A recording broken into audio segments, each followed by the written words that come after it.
Welcome to On the Chain. I am Chip and you are not. No, Jeff is not here today. He's on special assignment. So he'll be joining probably again back tomorrow night, hopefully. And we'll be great to have him back on the show. But we got a lot of stuff to jump into. There's some big Ripple partner news. And again, it seems like it never stops, even though there's so much chaos going on. We're going to jump into that very first. And then we're going to talk about a little bit about China too. There's some stuff going on over there where somebody thinks there's a big opportunity. And the big story tonight is Congress finally stepping up. We're going to dig deep and we're going to look into that and see what's going on there. Let's get started. Let's go. Welcome to On the Chain.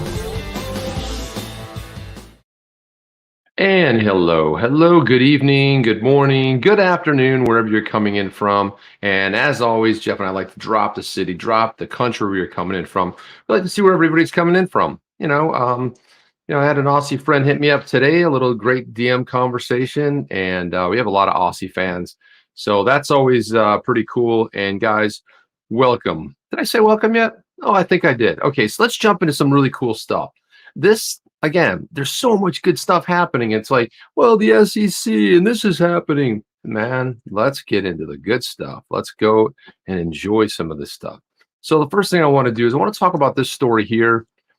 This one here on Yahoo News, Yahoo Finance to be exact, RIA money transfers or transfer partners with Paytm Payments Bank to enable real-time international remittances into Paytm's mobile wallet. Again, remittances, international. That's what they're good at. And that's, of course, using Ripple. And RIA, I like this here. Look at this. Let's zip in on this here. RIA becomes the first remittance company to empower customers to send money into Paytm's wallet. 333 million users. Now, that is some serious adoption. To put that in perspective, there are about 330 million people living in the United States. That's crazy. If you think about that, 333 million, that's the population of the US. That is some pretty sound and big stuff. It's not like all 300,000 of their customers will be at, no, 333 million. It's pretty massive. Noida, India, and Buena Park, California. RIA Money Transfer, a business segment of the Euronet Worldwide Inc. It's a NASDAQ listed company, symbols EEFT, and global leader in the cross-border money transfer industry. Paytm Payments Bank, India's homegrown lending payments bank, today announced this amazing partnership to enable customers to send money in real time, virtually instantly, through RIA's extensive network to Paytm's prominent mobile wallet. Thanks to the pioneering partnership, and a big shout out thanks to Ripple, Paytm becomes the country's first platform to accept international remittances directly into a digital wallet. So they can basically send it right into their wallet. You got your phone, you got your digital wallet, boom, right inside your wallet. And RIA becomes the first money transfer to connect with their 330 million users. And so, you might see a story like this and say, well, that's pretty cool and all, but 330 million users. And again, but you got to look at this. This is a Ripple partner. They're already using Ripple, right? They're already using, you're going to be using XRP and everything else. So, more than likely. I mean, are they going to be exactly? I don't know. I don't know exactly what they're using. But again, I think the big story here is the fact that, there's always some great news with Ripple, either Ripple or Ripple partners. Customers abroad can now conveniently transfer money to a fully KYC'd, that's Know Your Customer, wallets in India from the comfort of their homes through the RIA Money Transfer app or website, or by visiting any of the 490,000 RIA locations available worldwide where the service is available. Every money transfer will be made in real time. Where have we heard that before? Real time, huh?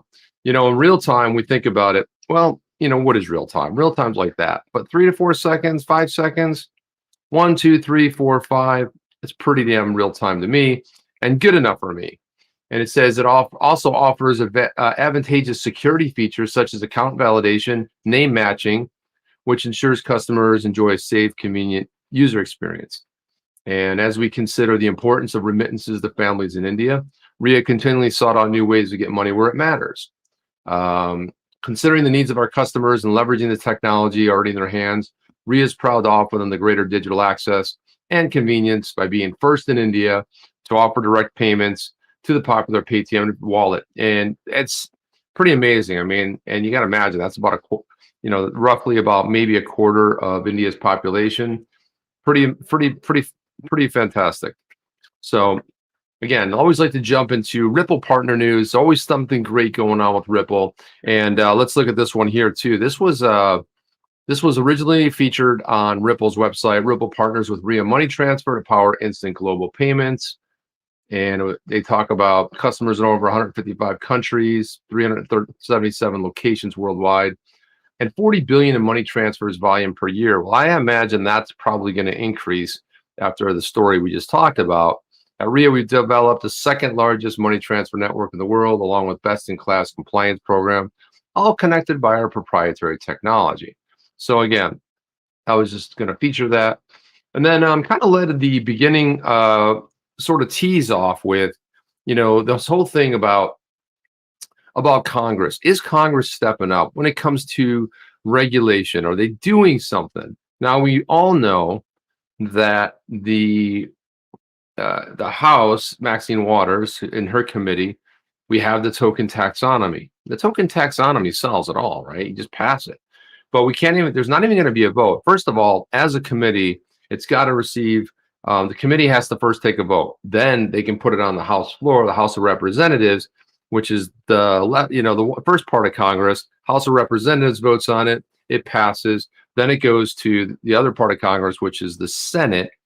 And if it passes in the Senate, it moves on to be signed potentially by the president, right? And either signed or vetoed. But again, there's so much bipartisan support. So again, who none other than Tom Emmer, who's pretty much been leading the way along with a lot of his colleagues, which I'll mention them too and give them a shout out. Yeah, on both sides of the aisle. And this is what I love about it. There's, when it comes to politics, yeah, sure. Politics is what it is. Sure, you might have your biases about it. But when it comes to cryptocurrency and freedom and expression and investing, it's pretty much a non sequitur. It has nothing to do, almost virtually nothing to do with, with a left or right issue. It's bipartisan. So I don't know why most people wouldn't get on there. But let's look at this right here. Let's take a look at what Tom Emmer's doing.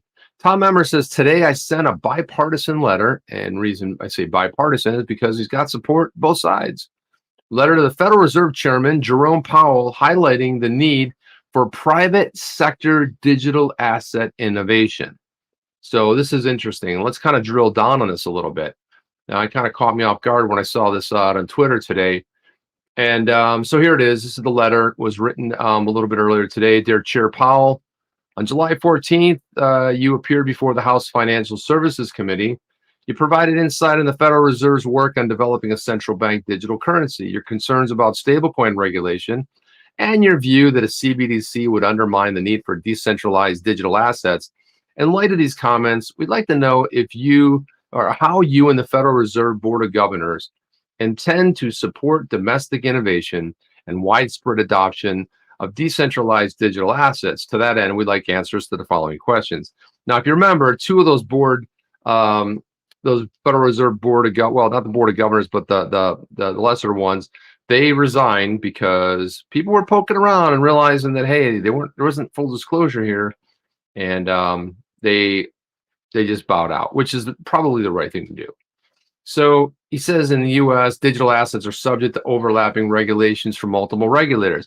And I really like what he's saying here. The Federal Reserve Board, Financial Crimes Enforcement Network, Securities and Exchange Commission, Commodities Future Trading Commission, and others. The adoption of cryptocurrency has been hobbled by a lack of regulatory clarity addressing such matters as custody, tax policy, accounting practices, and other vital requirements. Given this uncertainty, the regulatory environment for digital assets has been defined by enforcement actions. Again, what's he talking about here? The SEC, causing uncertainty and leaving entrepreneurs reluctant to invest and innovate in the U.S.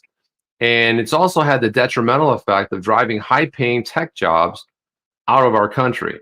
What stops the Federal Reserve? What steps is the Federal Reserve Board taking to coordinate with other federal regulators on development of policy guidance for digital assets such as cryptocurrencies and other critical related policy issues such as custody and accounting to ensure that America remains a leader of financial innovation? So the fact that we've got Toomey writing a multi-page letter to Gary Gensler demanding that he provide clarity. That was just a few days ago. Well, maybe it was about a week and a half ago, but it was recent, right? And interestingly enough, as I started poking around with someone, one of my other buddies on Twitter, it turns out that there was no date given. There wasn't like, hey Gensler, you got to provide this information. There's no, but when you get around to it, there's no like drop dead date or committee hearing or anything like that. It's just like provide that. But given the fact that Toomey and how he was in the last hearing, I imagine he's kind of a bulldog. He's probably going to go after him. So that'll be interesting and fun to watch. Talked about this on June 10th. The Texas Department of Banking issued a notice affirming that Texas state charter banks may provide customers with virtual currency custody services. So as long as the bank has adequate protocols in place to effectively manage the risk and comply with applicable law. Wyoming already has a special purpose bank charter that allows qualifying banks to offer cryptocurrency custody. We talked extensively about that. Wyoming is probably the, out of all the 50 states in the U.S. leading as far as, you had the first DAO going in, as far as getting, looking for S1, looking for approval from the SEC, also based in Wyoming. Yeah, the crypto-friendly sort of laws in Wyoming make it very attractive. Texas started doing some things, but to me, I have to say, if I have to be honest here, Texas kind of blew it because they went after Celsius, right? Celsius allows you to earn yield, and now they're basically going after Celsius and saying that, much like the SEC went after went after Coinbase for their measly 4%. You can earn 4% on their measly thing, and they're going after them. Meanwhile, there's all kinds of yield products out there on other exchanges, on other you have Avi, which runs on Ethereum, and you get all kinds of yield. But apparently that's okay. Government loves to pick winners and losers here. But I want to get more into this. He says, what steps have the Board of Governors taken on its own or in coordination with the regional Federal Reserve banks to provide clarity to banks that wish to offer crypto to other digital assets to custody their customers? Hey, that's a very good question. What steps have they taken? Well, if I'm a betting man, and I'm not saying that I am, but I'm going to go with 0 steps, right? I'm going to go with all of the questions he's asking that's not on even the radar, and they're doing bupkis about it. Nothing. They're doing nothing. They don't care. Countries such as China, Sweden, Ecuador, Bahamas currently testing CBDC projects. May 20th, you announced the Fed would be publishing a summer discussion paper that would explore the implications of fast evolving technology for digital payments, with a particular focus on the possibility of ensuring or issuing the U.S. central bank digital currency. And your statement also indicated that the board expects to play a leading role in development of international standards for CBDCs through your engagement with central banks and other jurisdictions, as well as regulators and supervisors here in the U.S. A cornerstone of the current payment infrastructure is that both are public, private payment solutions such as ACH, which is absolutely dreadful and error-prone as hell, FedWire, Visa, PayPal, and others. When do you plan to release this discussion paper? And I love what's happening with Tom Emery here, because he's calling them out back in May, June, July, August, September, October. We're basically 5-6 months in. He's calling them out. When do you plan to release the discussion paper? And what does the Federal Reserve Board of the Governors intend to highlight as the importance of preserving a marketplace of private public networks? Great question, Tom Emery. That's a very good question. Finally, as previously mentioned, you noted to the committee on July 14, 2021, I'm almost surprised Tom Emmer's not given the time, but at least he's coming down to the exact date. The strongest argument in favor of the U.S. CBDC is that it eliminates the need for cryptocurrencies and stablecoins. Specifically, you stated you wouldn't need stablecoins, you wouldn't need cryptocurrencies if you had a digital U.S. currency. I think that's one of the stronger arguments in its favor. Now, you remember, this is Powell saying this, Chairman Powell. This is not Tom Emmer. However, on March 22nd, 2021, here's what you said about Bitcoin. It's essentially a substitute for gold rather than the dollar. Can you explain the contradiction in these statements, given that a dollar CBDC would not be a substitute for a gold-like cryptocurrency? This is great. You got to call out the hypocrisy. You got to call out the doublespeak. This is very important to, man. He's not holding anything back here, and I love it. He said, or were we? And additionally, as you know, cryptocurrency networks do not merely facilitate value transfer, but they also make possible a myriad applications, from decentralized identity to decentralized file storage. Do you believe the CBDC would make these applications and cryptocurrencies to power them obsolete? Bam, calling him out because of his lack of general knowledge in this space. I mean, Emmer's only using two things there. What about decentralized identity? Decentralized networks, decentralized file storage. You have Filecoin, and you got some other ones that are becoming online very soon and shortly. So this is a really good argument he's making. Decentralized digital assets and digital asset ecosystems empower individual Americans and unlock great access to opportunities for all, whether the opportunity is to access better financial services and products, or the opportunity to innovate, to form capital, to launch projects, and to create jobs. The Feds work with all other regulators to support domestic innovation and widespread asset adoption. It's imperative. We appreciate your prompt response. Now, this is very different than the Toomey letter that was addressed to Gary Gensler. He's putting a date on it. He's like, hey, no later than October 15th. In other words, I'm going to give you 2 weeks to respond to this, okay? No later than. Drop it on the 15th. That's fine. But he's going full speed ahead.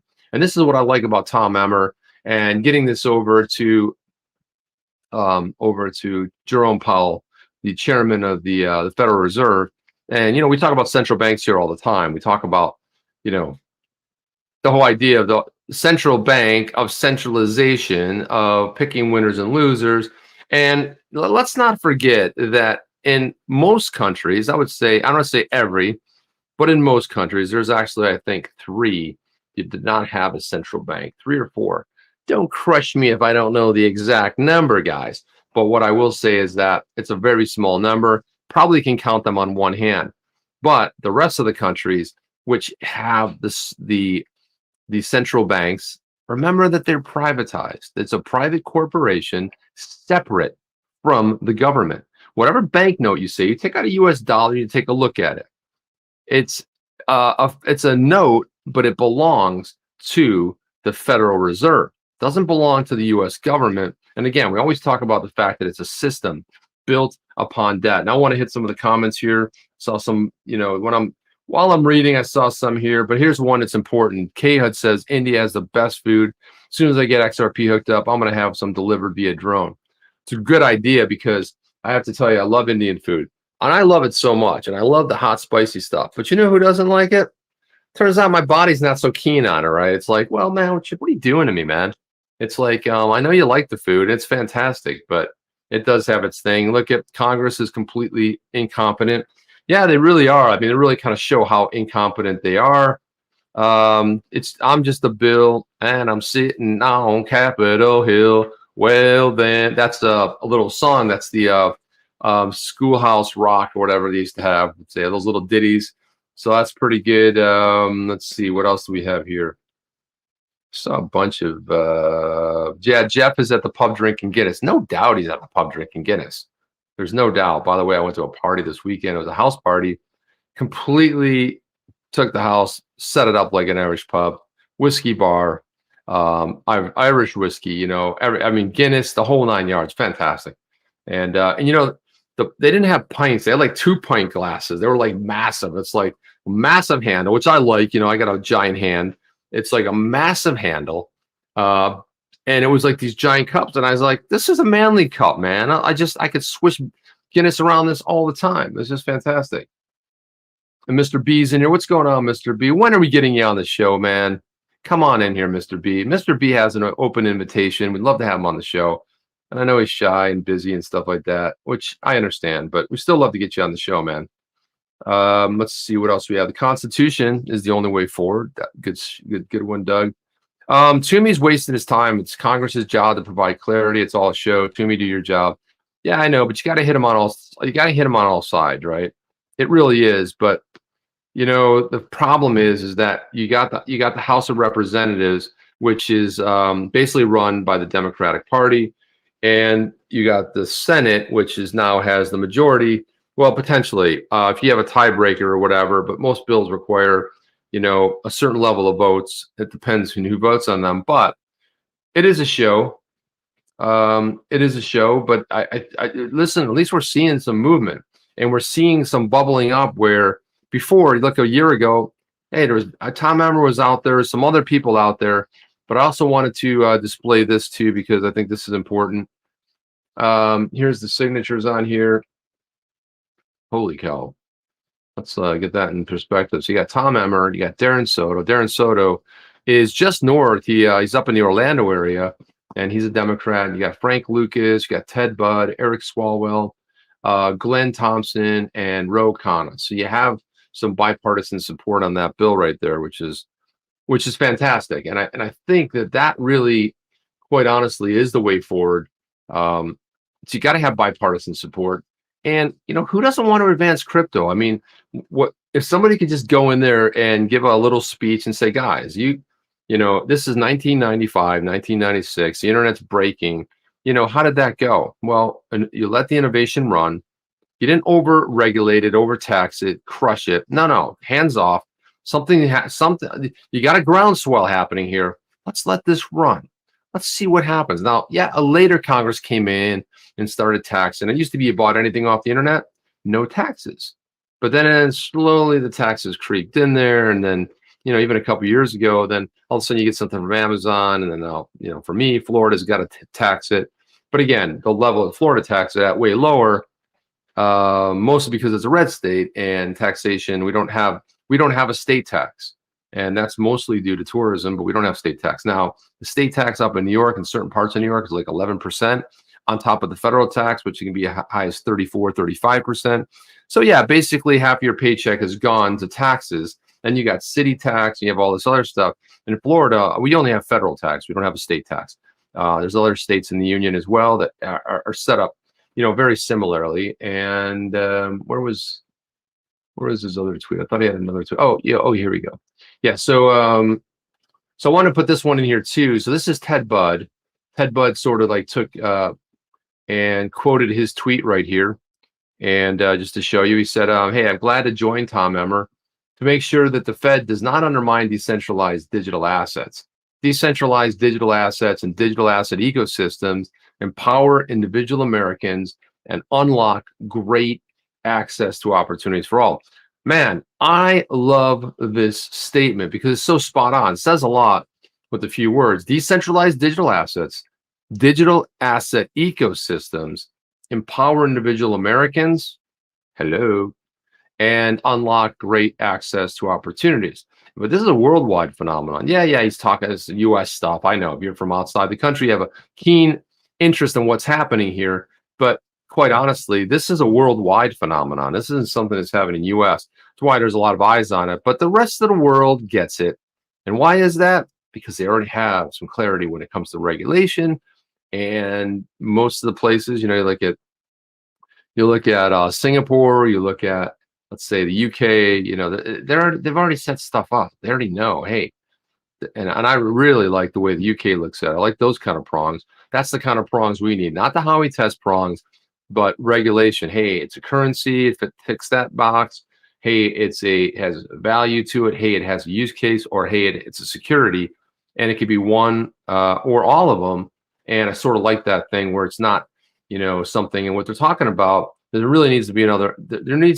It's so confusing with all of these regulatory bodies and the CFTC stepping on the, going to war on Twitter, giving them a hard time, saying, what are you guys doing regulating cryptocurrency, not a security? That's our job. Then you have the CFTC, which has been working with Ripple since 2015, and they've also named it a currency.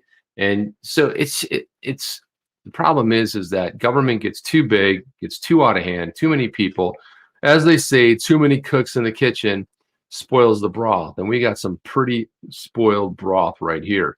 Now I want to jump over to this pretty cool tweet from Ashish Burla.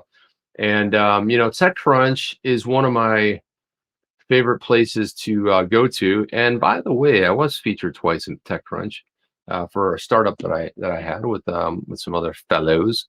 But I want to go over this, and I really like what Ashish is doing here.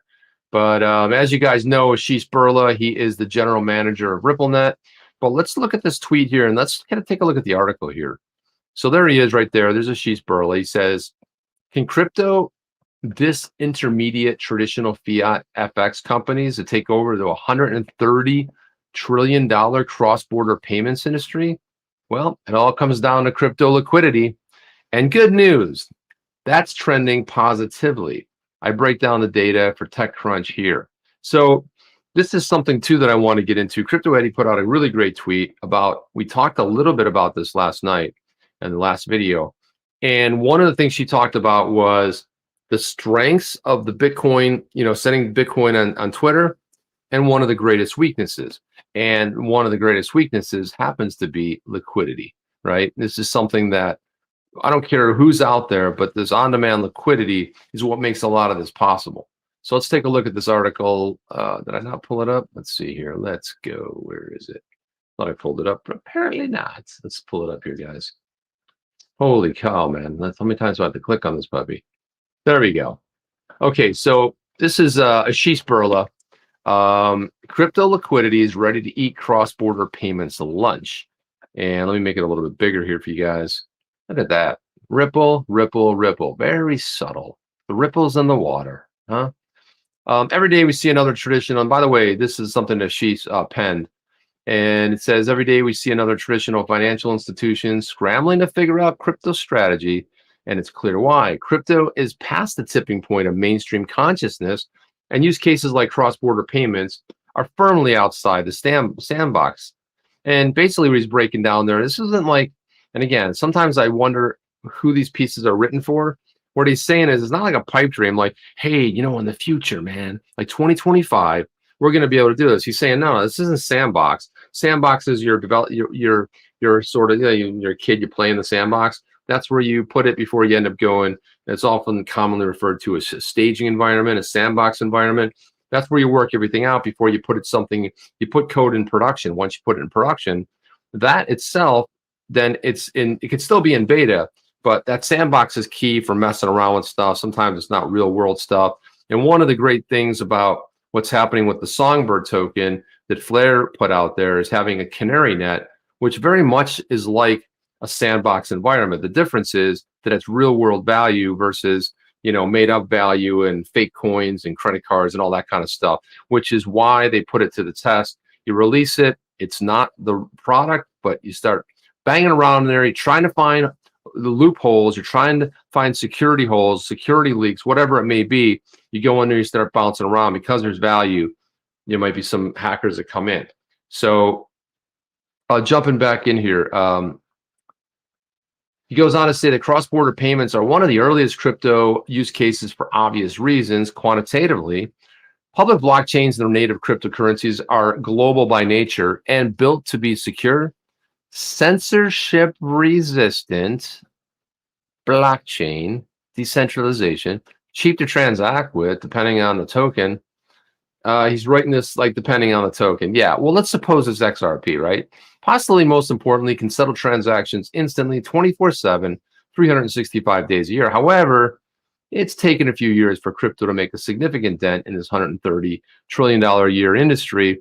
But you watch what happens when that hits 1, 2, 5, 40, 100 trillion. Things are going to get very interesting. Like money transfer companies and big banks, they've had a monopoly on this for a long time. For example, vast majority of Western Union's revenue comes from individual transaction fees from cross-border payments. Comes down to crypto having the same or better level of global liquidity and fiat and readily available on and off ramps. Good news, both these lines are trending positively. Antiquated systems. So he talks about these antiquated systems favor the big banks.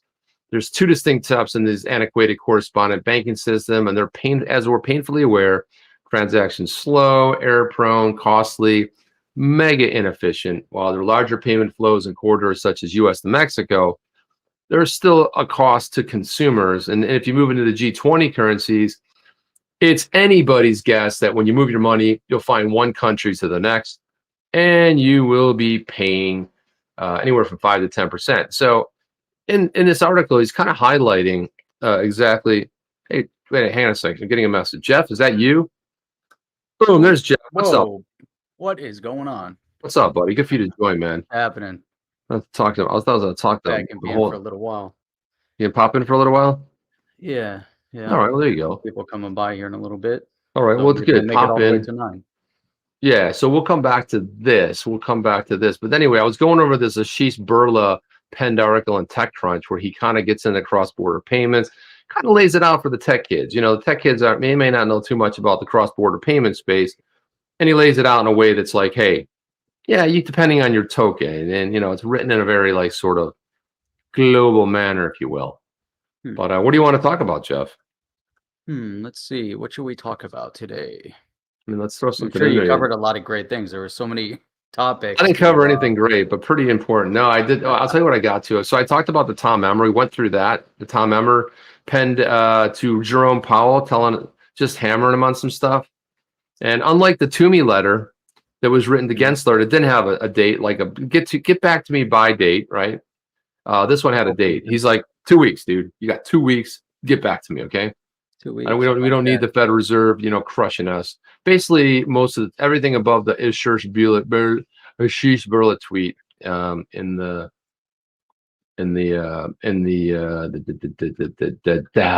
keep. And Nice. Jeff and I have a keep, and but I did want to talk about this, Jeff. Like, let's just throw this out there. I'll get your opinion on this. Crypto Eddie put out this tweet, something we alluded to, but she says lightning strike Twitter tipping. Remember that video we played? Oh yeah, that was good. Says number one. So this is the kid doing the thing. You know, he's talking about how great it is and amazing. So number one, taps your bank account. Got to be 18 to do it. So that cuts out people 18 and under, 17 and under. Uses pre-funded BTC payment channels. It's not worldwide. Uses BTC as a bridge.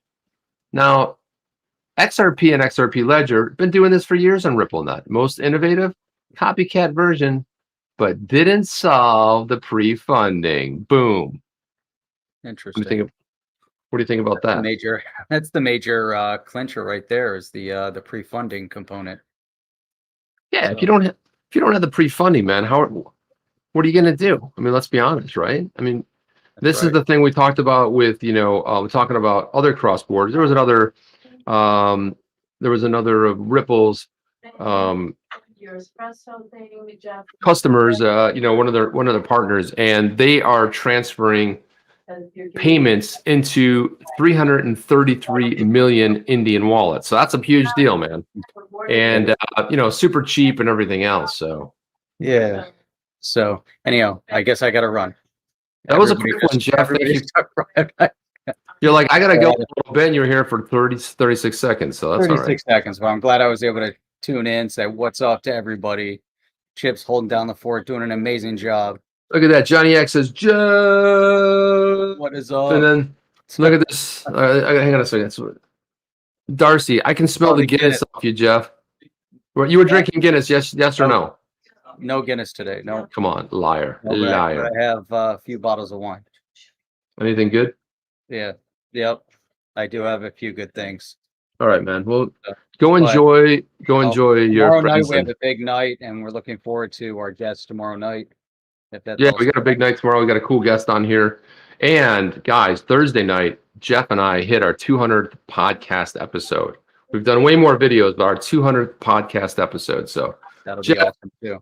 So anyhow, enjoy yourself. I'm gonna go enjoy. You guys have a blast. It was great seeing everybody. Have fun. Enjoy. I'm going out. Look at Jeff's in mellow mode. Jeff's in mellow mode. See how mellow he is? He's not in Jeff Rand mode. He's like, I got my hoodie on. I'm chilling. Get the hoodie going up here. See that? Get the hoodie. Yeah, man. So brave those temperatures. I hear you. There we go. All right, boss. Listen, be good. Oh, all right, man. See you. Bye. All right. Later. Bye. Well, that was a short stay, but it was good to kind of check in with Jeff. I was kind of surprised when he popped in because I was like, I didn't think he was supposed to pop in tonight, right? Someone had a question here. Where was it? Let me look. Yeah, so here's something too. This is good too. I was going to talk about this.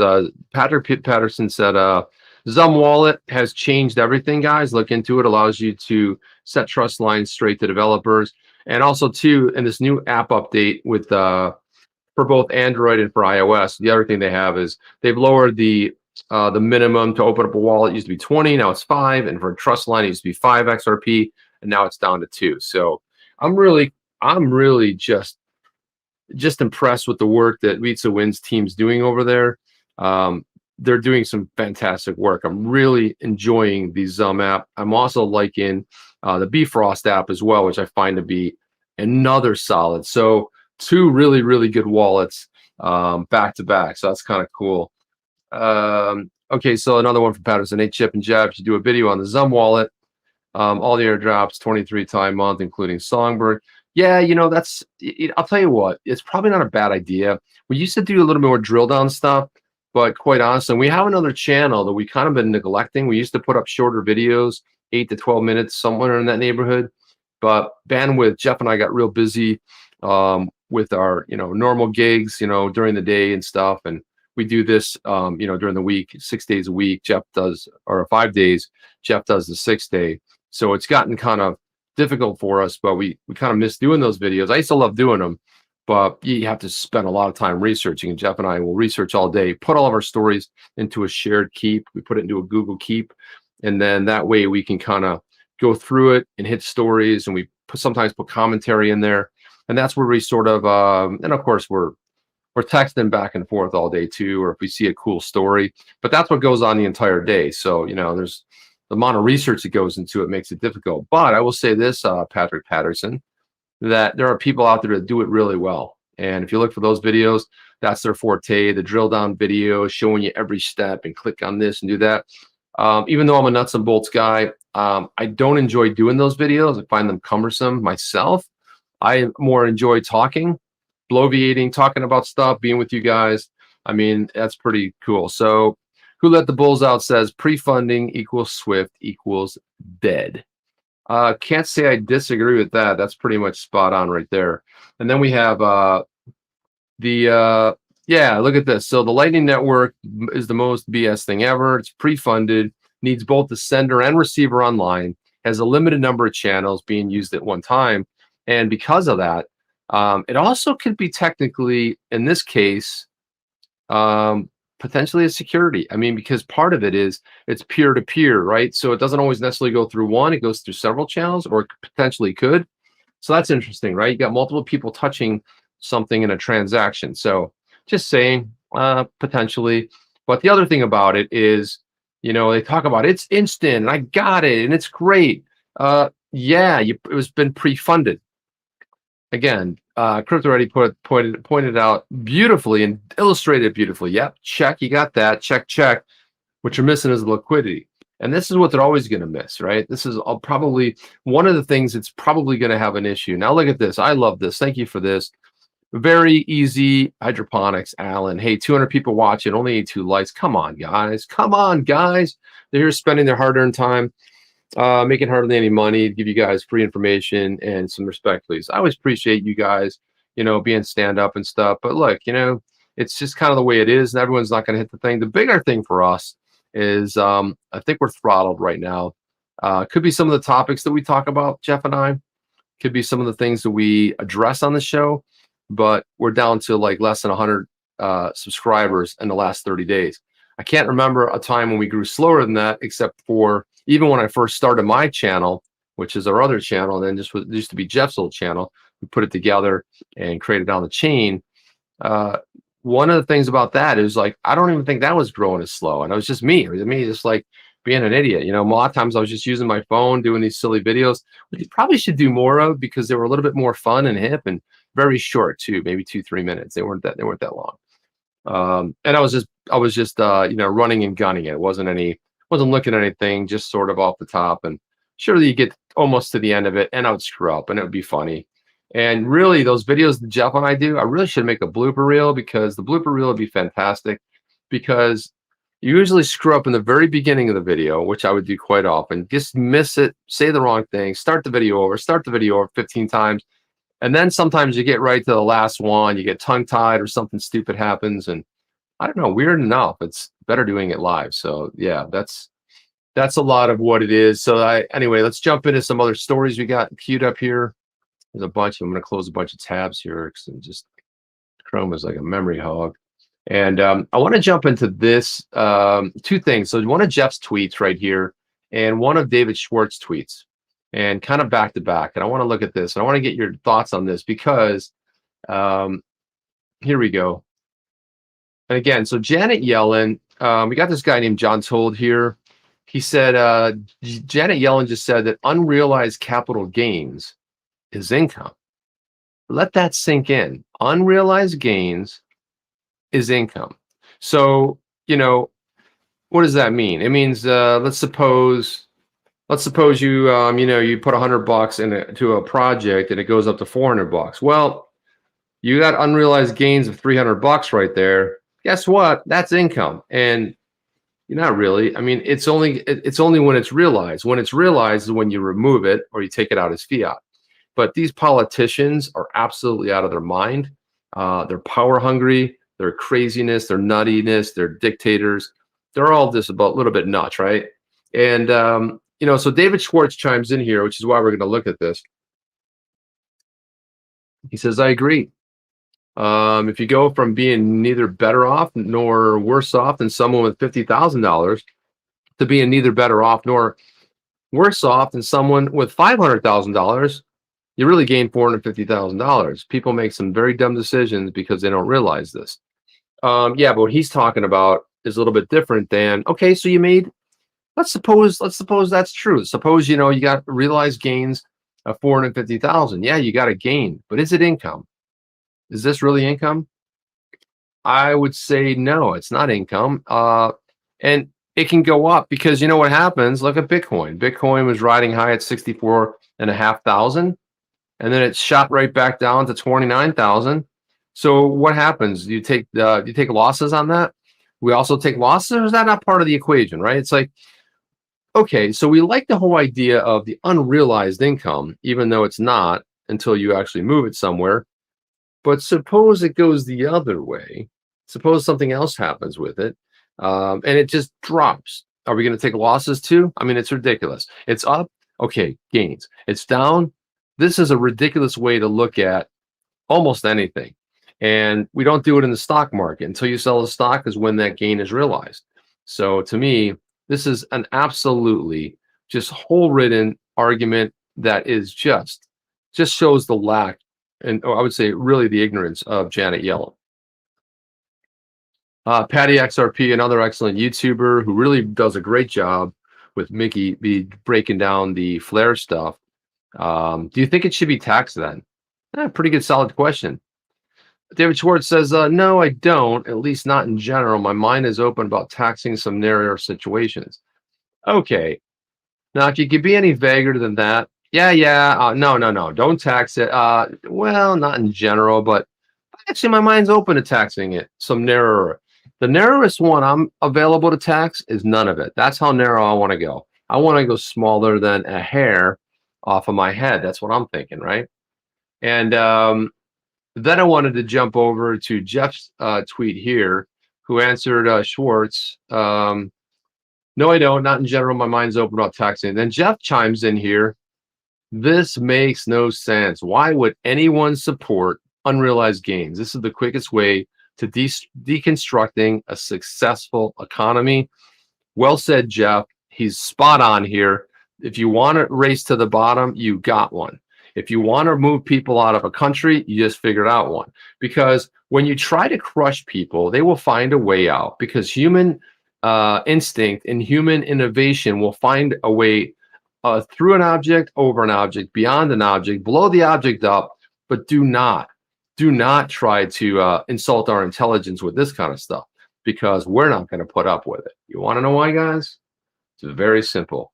Because it comes down to one thing and one thing only. Decentralization is freedom, and that's where we're going.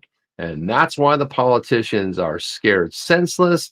That's why the central banks don't know what to do, because they're running scared. They're like, oh, no, we'll continue our grip on the people.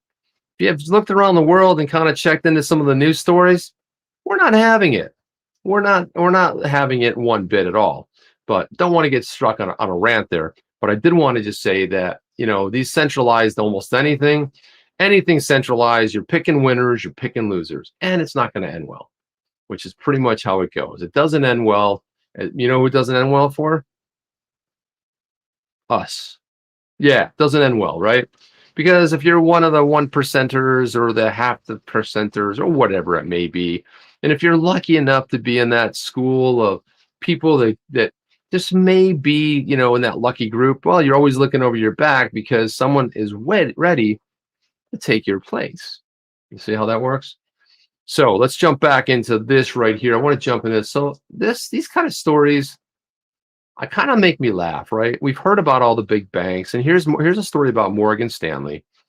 Morgan Stanley doubles exposure to Bitcoin through Grayscale shares. The investment firm has increased its shares of GBTC. That's the Grayscale Bitcoin shares they have by more than 105% since April, right? That's pretty good.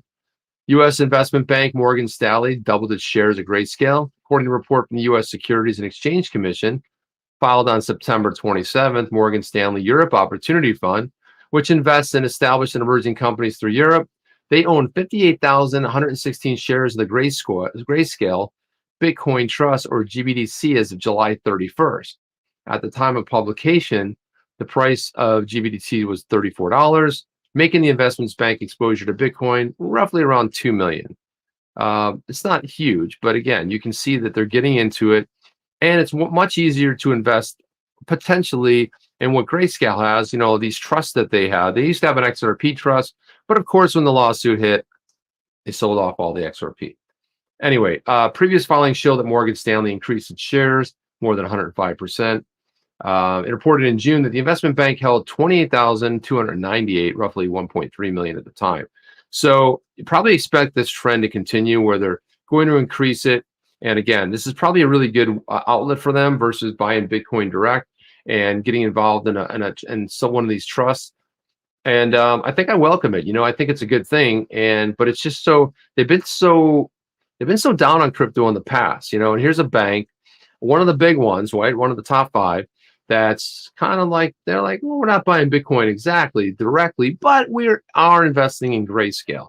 And of course, pretty much when you jump into something, when you get into, what was I going to say? I don't know. But I don't know. I lost that thought. Gone forever. Doesn't matter. Here's another story. We got, now this is really a great question. Are we going to allow our money to fall behind in the times? Asked the former US CFTC head. And there's an interview with Yahoo Finance ex-CFTC regular Chris Giancarlo.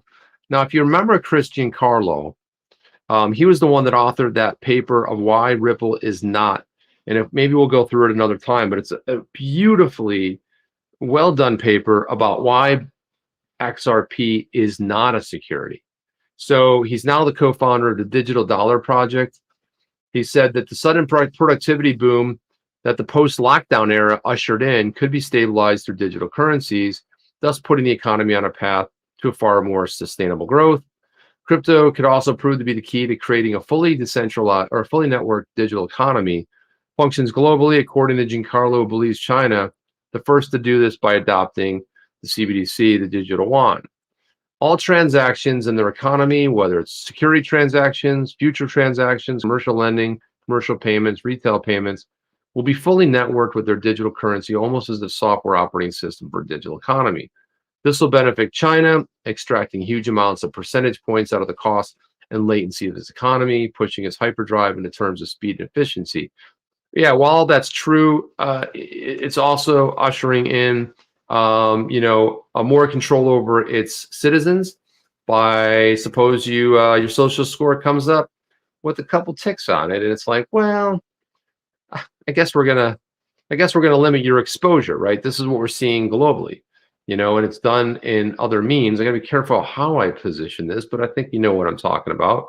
that, some government's going to say you do this or else, and, very oppressive. And this is the kind of thing where China loves the digital stuff because, if you were like doing something outside of, let's say, the normal channels, black market, if you will, and you're doing just the normal stuff, yeah, there's fiat currency going on.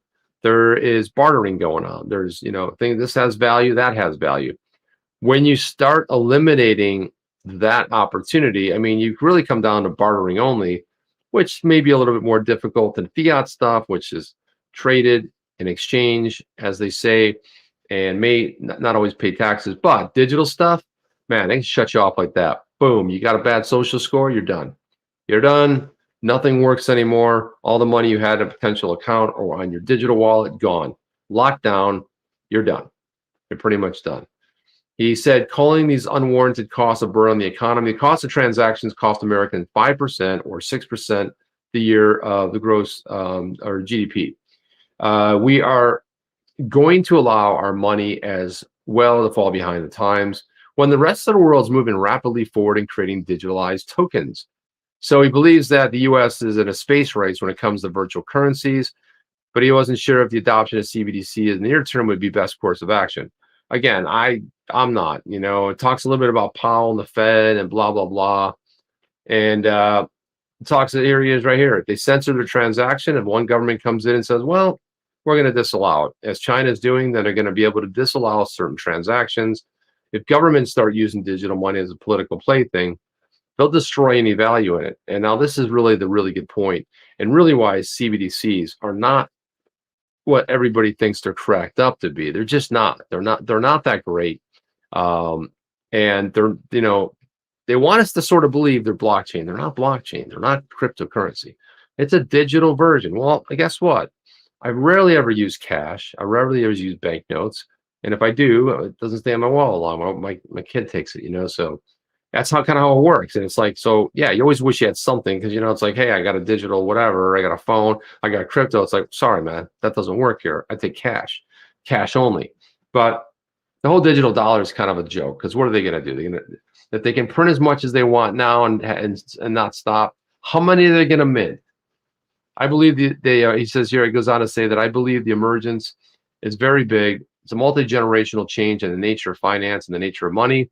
Question is, there's a right regulatory envelope to fit it into. And that's pretty much spot on. What is the right regulatory envelope? And that's kind of what we're talking about. Oh, guys, I was debating whether I would play this or not, but I think it's really well done. I mean, it does have a little bit of a slant. Just ignore anything said about the US and insert your company name here, because I think this is pretty good. I really enjoyed this. Hope you guys too. I want to hear some feedback. And if you don't like it, just say, Chip, why do you play dumb things like that? I don't know. Just say, hey, So let me just save it here. What I usually do is, just so you guys know, just kind of like an inside thing. We don't like to use to play stuff in the browser. Usually it's a little intensive. It's better. We have an opportunity with the software we use where we can actually load videos, which is a lot cleaner, comes up clean, full screen, plays all the time. And we don't usually have to mess around with the volume. Sharing volume and stuff on our software is a little bit difficult. And that's why sometimes I'll be like, oh, I shared it, but I don't hear anything. Oh, what's going on? That's a lot of the reason you guys will see that. But the videos, they play pretty great. So let me go over here and let's find this puppy. And there it is. Okay. All right. So I'm going to put this up here. If you don't know the voice on here, it's Joe Rogan, big podcaster. And he just got that $100 million deal, Spotify exclusively. But he still posts content, at least snippets onto but I love his podcast. I find myself listening. I listen to a lot of podcasts because I'm always on the move, or I'm walking, or I'm in the gym, or whatever I'm doing. I just like to listen to stuff. I like to be thinking about stuff or having thoughts going on in my head. But let's just watch this video. I want to hear your thoughts. As soon as you give politicians power, any kind of power that didn't exist previously, if they can figure out a way to force you into carrying something that lets you enter businesses or lets you do this or lets businesses open. Historically, they are not going to give that power up. They find new reasons to use it. I'll be back. We have to protect those freedoms at all costs, whether you agree with people's choices or not, because it is the foundation that this country was founded on. Freedom. This idea of freedom, there's so many people that think it's frivolous, it's not important, it's not the main thing that we should be focused on, but it is the literal structure that allows this country to be so fucking amazing. Every single country that's ever existed other than the United States, up until 1776, every fucking country that has ever existed was run by dictators. All of them. This is the first experiment in self-government that actually worked, and it created the greatest superpower the world's ever known. It created the greatest cultural machine, the greatest machine of art and creativity and innovation right fucking here. And how did it do that? It did it through freedom. And as soon as you see something, anything that comes along and inhibits your freedom, you should be very cautious of that thing. You should be very suspicious. Because anything that comes along that can inhibit your freedom is, by definition, anti-American. And said better, it's anti-freedom. I would say that's even better. And I don't know. What do you guys think about that video? I found it to be pretty good. I like what K-Head said. She said, or he said, or he, she, I don't know what the pronouns are there.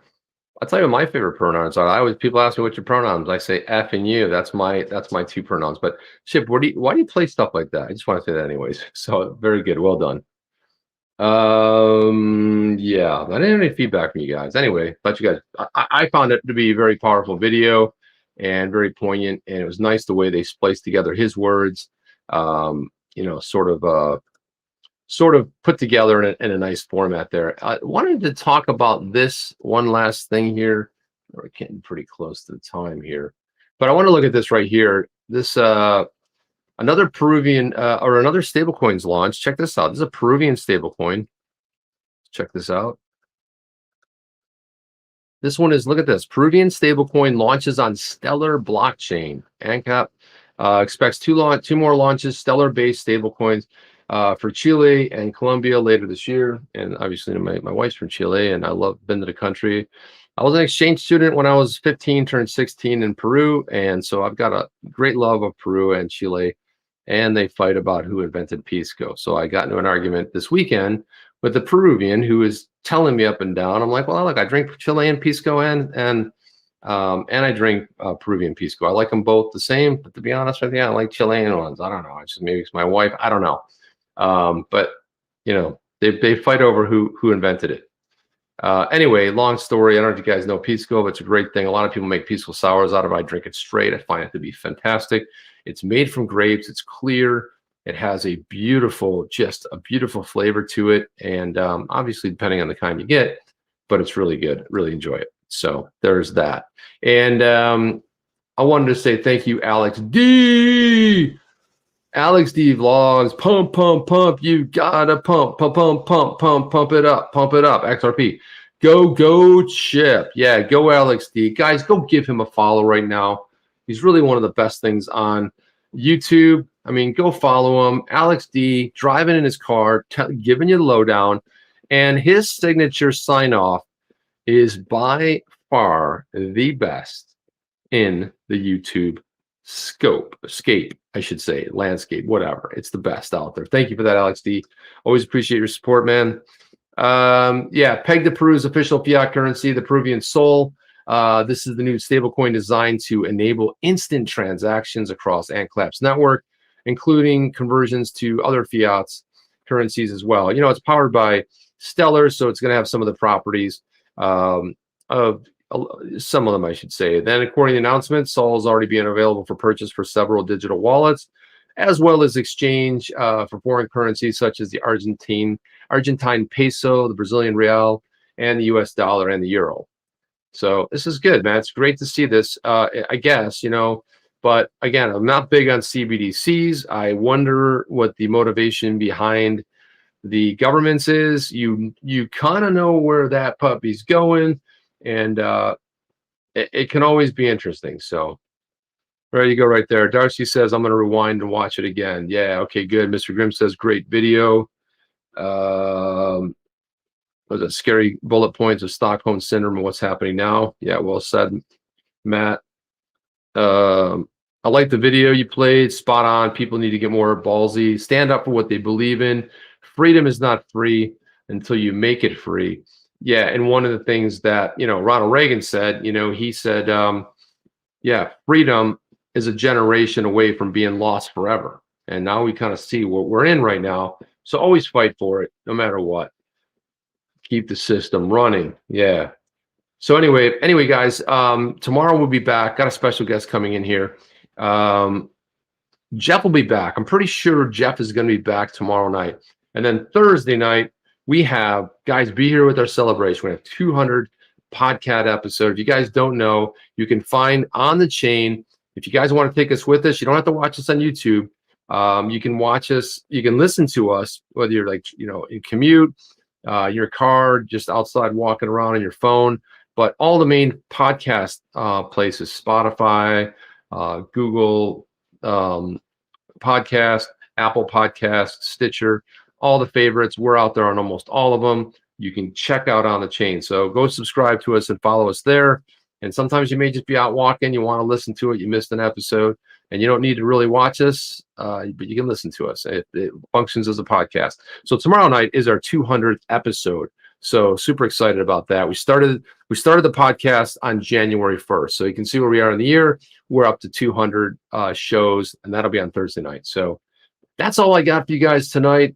And, we broadcast live here 8 p.m. to 9 p.m. Sunday through Thursday. And then Jeff's back at it solo on Saturday mornings from 8 to 9. And that's what we do. And I thank you guys all for being here. Thank you for the support. Thank you for standing up, and thank you for being a strong advocate in your world for cryptocurrency. Because don't think you don't have an effect. You do have an effect. You do make a difference. Every one of you make a difference. Never forget that. Always speak out. Always stand up for what you believe in. That's all I got.